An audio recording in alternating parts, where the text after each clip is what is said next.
everyone, and welcome back to Glow with K-Beauty. I'm Jody, your skincare-obsessed host and fellow explorer on this journey to glowing, healthy skin. Each week, we dive into the latest trends, timeless rituals, and must-know secrets behind Korean beauty, and today is no exception. Now, I won't keep you waiting. Joining me today are our two brilliant K-Beauty freelance journalists. They're on the ground in Seoul, bringing us expert insights, product reviews, and the kind of skincare know-how that only comes from living it every day. Let's get into it! The podcast where we dive into the secrets behind the world's most radiant skin and reveal the trends that are changing the global beauty game. And today's episode is one I've been dying to share with you. It's called the Korean Beauty Revolution, a global phenomenon. From Seoul's cosmetic stores packed with tech-savvy skincare to influencers in Paris and LA praising snail mucin serums, the world can't seem to get enough of K-beauty. But how did this happen? What's behind Korea's meteoric rise in the global cosmetics industry? And what makes Korean beauty products not only innovative but also so incredibly competitive on the world stage? Today, we're breaking it all down, from cultural roots and cutting-edge ingredients to market strategies and global domination. So get comfy, maybe grab your favorite sheet mask, and let's start this glow-up journey together.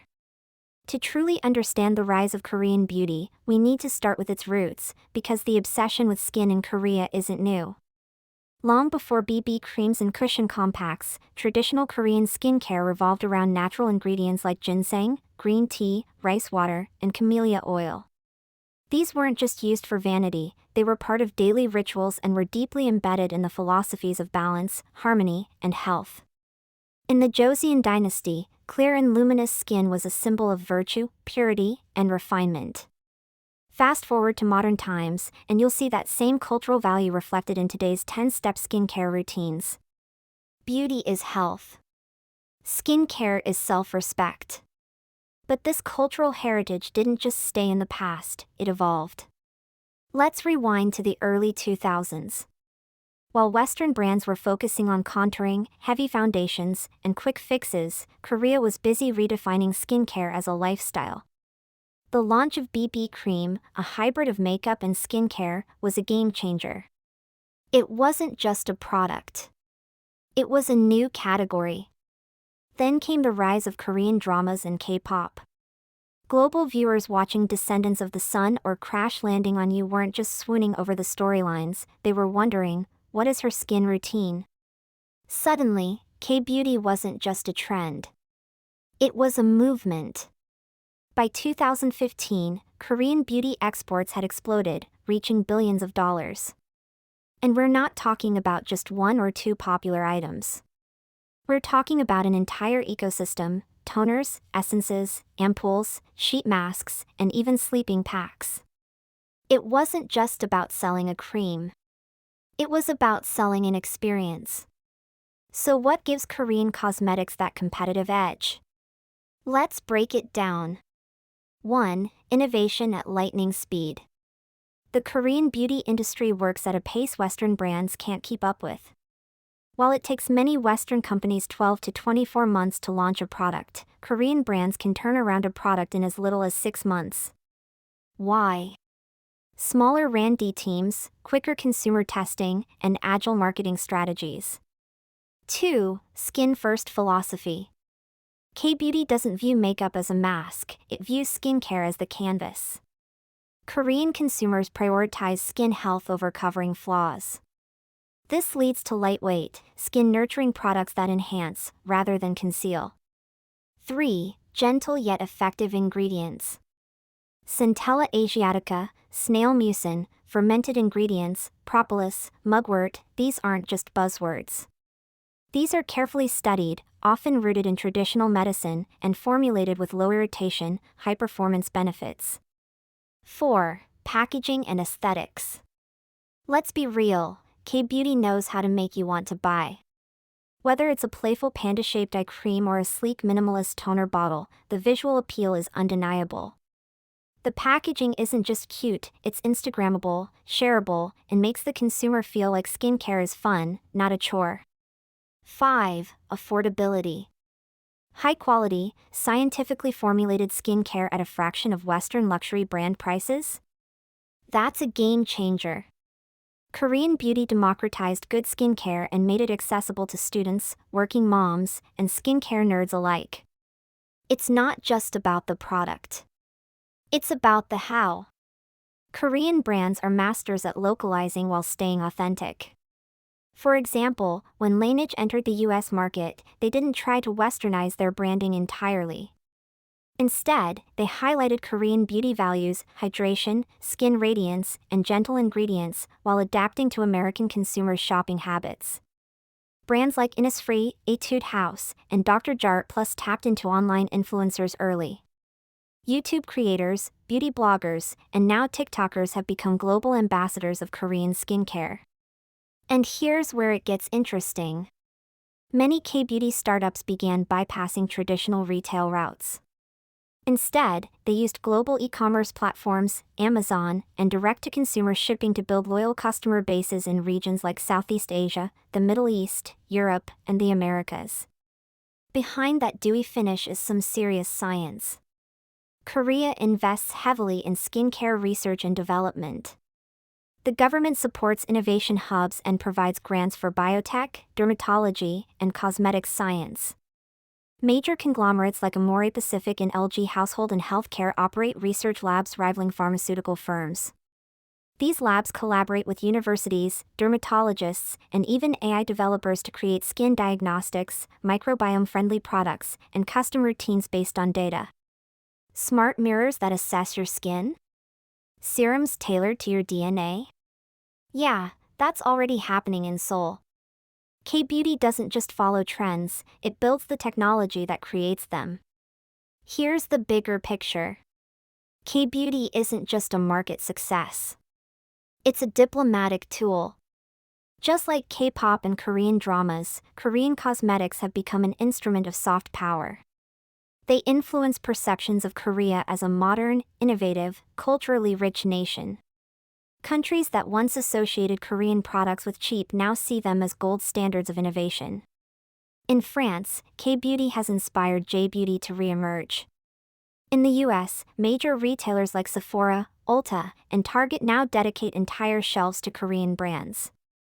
Even luxury Western brands are mimicking K-beauty's minimalist packaging and layering systems. Let's take a quick trip down memory lane. Here are some iconic K-beauty products that shook the industry. Missha Time Revolution Essence, a dupe for SK-II that performed just as well, for a fraction of the price. Laneige Lip Sleeping Mask, revolutionized overnight lip care. Cosrx Snail 96 Mucin Power Essence, took a niche ingredient and turned it into a cult favorite. Dr. Jart Plus Cicapair Cream, calming, redness-reducing magic in a tube. Etude House Dear Darling Tint, the original lip tint obsession. Each of these wasn't just a hit. It became part of people's daily rituals around the world. Of course, it hasn't all been sheet masks and sunshine. K-beauty has faced its share of challenges. Skin whitening products, many brands have been criticized for promoting unrealistic beauty standards or using the word whitening without clarification. Animal testing concerns. While Korea banned animal testing on cosmetics in 2018, some brands faced international backlash over testing requirements in China. Oversaturation. As the market grew, some consumers felt overwhelmed by the sheer number of products and steps. But to its credit, the industry listened. More brands now emphasize brightening over whitening, cruelty-free certifications, and simplified skincare routines. So what's next for Korean cosmetics? 3 words: tech sustainability, personalization, AI-powered skincare diagnostics, biodegradable sheet masks, vegan, cruelty-free formulations, skin barrier science, skin microbiome research, custom routines via mobile apps. And perhaps most importantly, a deeper emphasis on inclusivity, not just for Korean skin types, but for every global consumer. The Korean beauty revolution is no longer a revolution. It's the new normal. It changed the way we think about skincare, not as a luxury or a quick fix, but as a mindful, daily ritual of self-care. It proved that innovation doesn't have to come in a $300 bottle, and that clear, healthy skin can be for everyone. From humble ginseng roots to high-tech essences, K-Beauty has transformed itself and the world. And that's the power of Glow. Thank you for listening to Glow with K-Beauty. If you enjoyed today's episode, don't forget to subscribe, leave a review, and share this with your fellow skincare lovers. You can find today's show notes and product links on our website, and don't forget to follow us on Instagram at Glow with K-Beauty. Until next time, stay radiant, stay curious, and never stop glowing. Okay, let's dive in. We're looking at this huge stack of sources today. Right, all about K-Beauty. Exactly, K-Beauty. And the numbers are just, wow. Exports recently blew past $10.1 billion. That number is staggering, isn't it? And I think for a lot of people, the immediate thought is K-pop. K-drama. Yeah, exactly. Right. Okay, they're massive, so K-Beauty is just riding that wave, right? It's just marketing hype. That's precisely the question one of our key sources started with. The editor went in thinking it was mostly about those cultural trends. But these sources, they really take us on a journey, don't they? And they show reality that's, well, much richer, much more complex. What's so interesting is how they dig under all that surface glamour. They show this whole intricate, connected system that's making it all work. So that's our mission, yeah. Let's dive into these sources together. Let's try and uncover the surprising stuff, the things maybe people don't see. And really understand the machinery behind this K-Beauty revolution. Great. Let's do it. All right, so where do we even start with something this massive? The sources really emphasize something that often gets missed when you just see the final product. Yeah, the manufacturing base. This was genuinely surprising to me reading through this stuff. Right, you focus on the branding, the cool influencers. But the real strength, fundamentally, is how these products get made and the companies actually making them. Totally. The report mentions a visit to Korea Kolmar's factory in Sejong. And this isn't some, small workshop. No way! Even back in 2014, it was apparently Asia's largest cosmetics factory. And today, the scale is just immense. They can produce something like 890 million units of skincare and sunscreen annually. That's just mind-boggling volume. But here's where it gets really interesting. Get this factory. It's not just making stuff for the Korean brands you might know. No, the shocker is they're making products for some huge global names. Like who? Well, brands you definitely know. L'Oreal, Johnson & Johnson, and even specific things like the Herborian BB cream for L'Occitane. Wow. Okay. And the source says it's not just basic contract work anymore. Not at all. It's described as a recognized technical partnership. Okay, so why Korea then? You'd think these giant global companies would just go for the absolute cheapest option somewhere else. It's sort of moved way beyond just cost efficiency now. The key thing is the tech, the advanced technology and the R&D clout these Korean ODM companies have. ODM? Original design manufacturer. So think of it like this. They don't just follow a recipe you hand them. They often help create the new formulas, the innovative stuff. Ah, so they're inventing with the brands. Exactly. And they invest heavily in R&D. The source paints this picture, big teams of researchers, patents all over the place. Constantly working on new ingredients, new ways of doing things. Right, like that hyaluronic acid delivery system they mentioned, the one that won an award. Yeah, I saw that, using nanotechnology. Yes, that's a perfect example. They're using these tiny particles so the hyaluronic acid can actually get into the skin better. It's real science. That makes sense. That's why the big global players are partnering up. Absolutely. So this first big takeaway is crucial, isn't it? Underneath all the buzz, there's this incredibly solid, high-tech, innovative manufacturing base. It's like the hidden engine, Yeah. driving K-Beauty's success even for brands that aren't actually Korean. It's the bedrock. Makes everything else possible. Okay, so you've got this manufacturing powerhouse making amazing products. Okay. But how do they actually get to, us? And maybe even more interesting, how do totally new brands pop up and get noticed? That's where the sources point us towards what feels like a distribution revolution. And the star of that story seems to be CJ Oliveyoung. Definitely. The description of their flagship store in Myeongdong is pretty vivid. Packed, even on a weekday morning. Packed with tourists. It's become a tourist spot itself. Foreigner sales there shot up 140% last year alone. Insane numbers. But the source makes a really important point.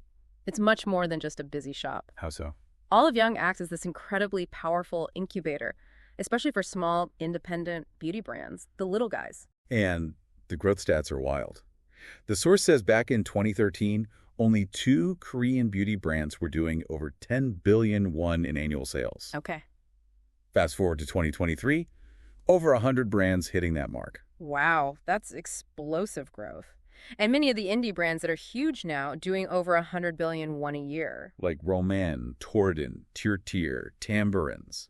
Those names are getting really well known. They often got their start, got noticed right there in Olive Young. And what's the appeal for consumers? The source talks about the products looking good, feeling sophisticated. But the price point is key, right? Totally. Often around $20, $30. So you feel like you're getting premium quality, innovative stuff, but without that luxury price tag. It's a smart sweet spot. Yeah. And you see how it all connects. You've got the ODM tech making quality possible. Olive Young giving them a platform and visibility. The brands focusing on the concept and design. And then consumer feedback driving this fast, almost organic growth. It's a whole ecosystem working together. And Olive Young itself is going global now, too. Online store shipping everywhere.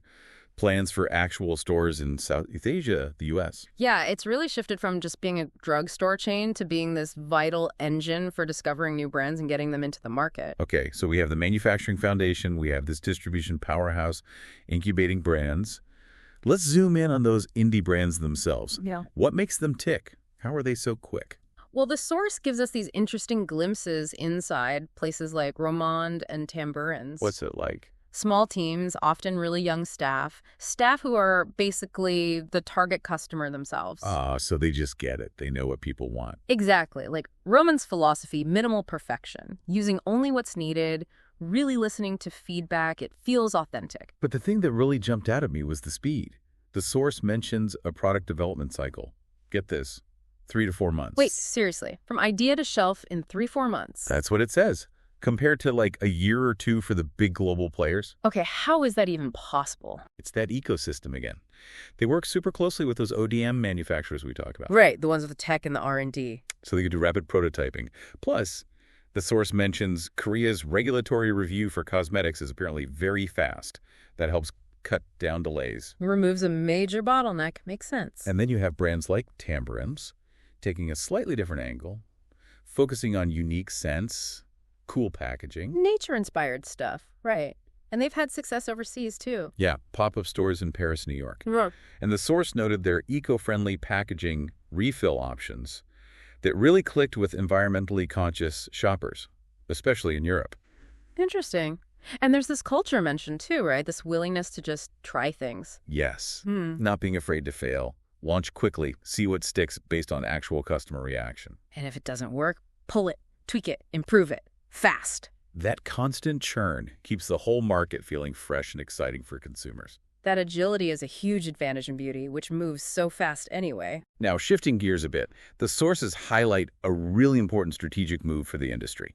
It shows how resilient they've become. Ah, you mean diversifying their markets, beyond just relying on one big one. Exactly. The Amer-Pacific story is key here. One of the giants. Right. They had massive success early on, largely driven by China. China was, what, over 30% of their revenue at one point? Huge. But then came 2017, the Takey missile system deployment. Which led to political tensions and economic pushback from China? Yeah, a really sharp, painful drop in their China sales. Must have been a scary time. For sure. But that crisis, as tough as it was, actually forced a crucial change. The pivot. A major pivot. It made Amer-Pacific and others look much more seriously at other markets. North America, Europe, the Middle East, Southeast Asia. And the result? Did it work? The proof is in the numbers. The source says that in 2023, Amer-Pacific's revenue from North America actually overtook its China revenue. Wow. That's a massive shift validated. And it wasn't just random expansion. They were smart about it, tailoring brands like using Innisfree and Laneige specifically for North America. Using local channels people already shop at, like Sephora, Ulta, Amazon. Exactly, and emphasizing the product quality, the efficacy, alongside that general K-content buzz. It's a real lesson in adaptability, isn't it? Don't put all your eggs in one basket. Definitely shows a capacity to survive and even grow when things get tough. And helping make this global push possible, especially for those smaller, nimble brands we talked about, there are now companies specifically designed for that. Right, like Silicon 2 came up in the sources. Founded pretty recently, 2019. And their whole mission is to help smaller K-beauty brands get into overseas markets. Places like the Middle East, the U.S., Europe, markets that can be tough to crack on your own. And they basically offer a full package, right? Mhm. Distribution, marketing help, legal stuff, logistics, even customer service. Yeah, it's like a one-stop shop. Removes a ton of hurdles for these indie brands that just don't have the massive resources of a L'Oreal. And their own growth shows the demand. Revenue quadrupled in just 1 year, 2022 to 2023. Huge growth. It reflects how many brands want to go global. So what's their secret sauce? How are they making it work? Well, the source points to how they cleverly connect K-content, the dramas, the music, with the beauty products. Using local influencers, people who resonate in specific countries. Exactly. And crucially, they tailor the message and even the product focus. It's not one size fits all. Like emphasizing halal certification in the Middle East. Right. Or pushing the clean beauty angle, natural ingredients, fewer chemicals, which is big in the U.S. market right now. They understand those nuances. It shows how the whole ecosystem supports itself, even helping the little guys make that leap internationally. It's another piece explaining that massive $10.1 billion export figure. It all adds up. Now let's pull back a bit because the sources also touch on something broader. K-beauty isn't just, products and bottles anymore. It's become a real cultural thing. Yeah, the Korea Creative Content Agency insights were interesting on this. Talking about the relationship with K-content, K-pop, K-drama. Initially, yeah, the content definitely helped introduce K-beauty to the world, gave it visibility. But now, the source describes it almost like a positive feedback loop. It goes both ways. How so? K-beauty's global popularity is actually helping support the continued spread of K-drama and K-pop. They're kind of boosting each other now. That makes sense. They're intertwined. And K-beauty itself is now a recognizable cultural phenomenon, right? Like the multi-step skincare routine. Oh yeah, the famous 10-step routine. And specific makeup looks like cushion foundation or glass skin. Even the terms themselves are becoming common knowledge globally. It's like people aren't just buying a serum anymore. They're buying into a whole beauty culture, a way of thinking about skincare and aesthetic. That cultural aspect gives it a stickiness, a depth that maybe simple product trends don't have. Definitely. And to really see this play out, the source included observations from visits to big U.S. stores like Sephora and Ulta. Right, actually seeing it on the ground. And you walk in, and there are dedicated K-beauty sections, not just tucked away in a corner. And the customer's looking at them, not just one type of person. The source mentions seeing teens, people in their 50s, lots of different ethnicities. Really diverse. And the feedback they gathered from shoppers is revealing. What were people saying? Well, maybe they first got curious because they watched a K-drama or a friend recommended something. Okay, the initial hook. But they keep buying because the stuff actually works for them. So it's about the results. Exactly.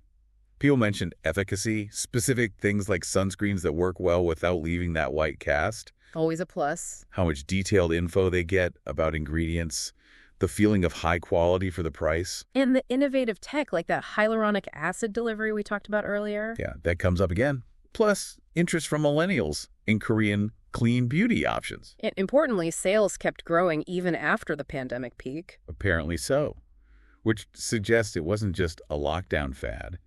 It has real staying power. So it really validates that the U.S. market, which is huge and competitive, has genuine lasting interest. And it's driven by the quality and innovation, not just hype. Which naturally leads to the question, how do they keep this momentum going, especially in a tough market like the U.S.? And the source got some great insights on this from Alex Kim. He founded Glow Soul, a K-beauty brand that's actually in Sephora and Ulta now.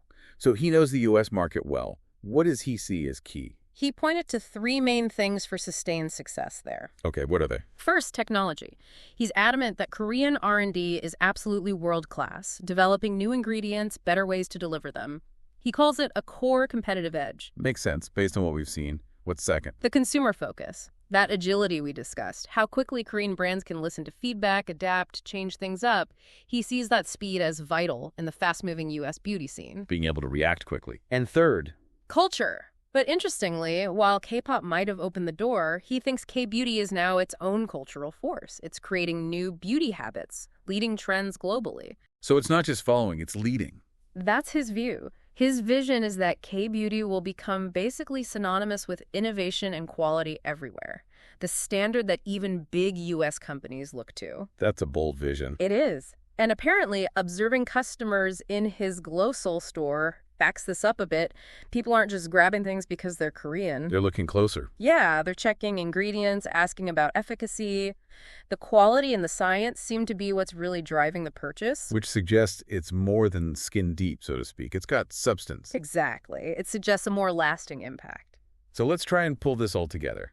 We started asking if K-beauty was just, riding the coattails of K-pop. And what we've uncovered through these sources is this incredibly complex, really dynamic, deeply connected ecosystem. Built on some seriously powerful pillars, as the sources summarize it. First, that manufacturing excellence, driven by high-tech and R&D. Second, those innovative distribution channels like Olive Young, acting as launchpads and incubators for new brands. Third, that powerful synergy with K-content, creating a whole cultural phenomena, selling a lifestyle almost. And fourth, the sheer speed and consumer focus of those indie brands, all enabled by that wider ecosystem. It's really this combination, isn't it? That's taking Korea from maybe being a follower in global beauty trends To being a major trendsetter, a market that global players are now actively studying and learning from. and that $10.1 billion export number we started with. It's not just a statistic. It feels like the concrete proof of this whole revolution. And based on everything these sources show, it feels like it's still building momentum. Wow. This has been a really fascinating deep dive, going way beyond the surface to see the real machinery driving K-beauty's global success. Yeah, it's clearly so much more than just clever marketing or cultural hype. It's an amazing case study, really, in how you build an agile, innovative system that uses its unique strengths to compete and lead globally. Absolutely. A case study in rapid innovation and smart adaptation. Which leaves us with maybe one final thought for you, the listener, to mull over. When you see how tightly linked this whole K-beauty ecosystem is, the manufacturers, the distributors like Olive Young, the agile brands, the responsive consumers, all working together with such speed. What lessons could other industries, maybe industries facing their own disruptions or needing to innovate faster, learn from this K-beauty revolution? Are there other unexpected transformations happening under the surface in other sectors globally that maybe follow a similar pattern? It's a great question. A reminder to always look past the obvious headlines, isn't it?